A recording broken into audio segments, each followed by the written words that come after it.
Chairperson UPA and I undertook an aerial survey of the rain and flood affected areas of Uttarakhand. We saw for ourselves the large-scale devastation that has been caused in the state. Our hearts go out to the families of those who have lost their lives and those who have suffered injury or loss of property in this huge tragedy. Assessing the magnitude of the losses, both in terms of lives lost and houses destroyed, or the damage to buildings, roads, and other infrastructure, is an exercise that will take some more time.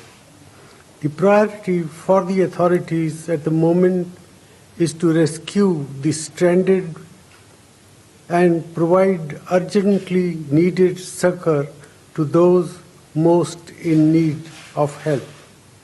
What Chairperson UPA and I saw today was most distressing. While the most recent estimates put the death toll at 102, it is feared that loss of lives could eventually be much higher.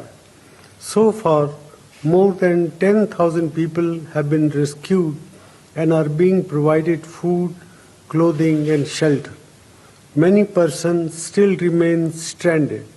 The maximum damage has been in Kedarnath and its vicinity.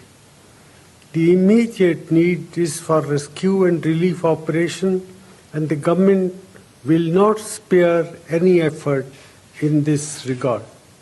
The central and state governments have deployed all possible resources to deal with the immediate aftermath of this costly tragedy.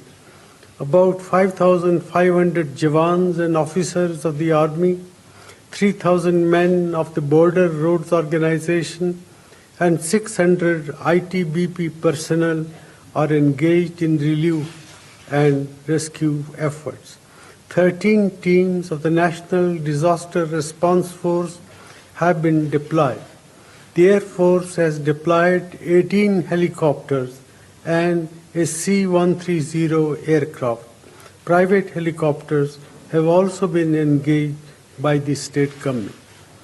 The central and state governments will continue to work in close coordination to ensure that every possible effort is made not only to provide immediate relief to the affected persons, but also to help them reconstruct their lives. Ex gratia assistance of ₹2 lakh each to the families of those who have lost their lives and ₹50,000 each to those who have been injured will be provided from the Prime Minister's National Relief Fund. Further, we will also provide from the Prime Minister's National Relief Fund ex gratia assistance of ₹1 lakh each to those whose houses have been completely destroyed and ₹50,000 each to those whose houses have been damaged. I have decided to provide an amount of ₹1,000 crores to Uttarakhand for disaster relief, of which ₹145 crores is being released immediately. I have also directed all central agencies to render all possible assistance in their domain to the state of Uttarakhand.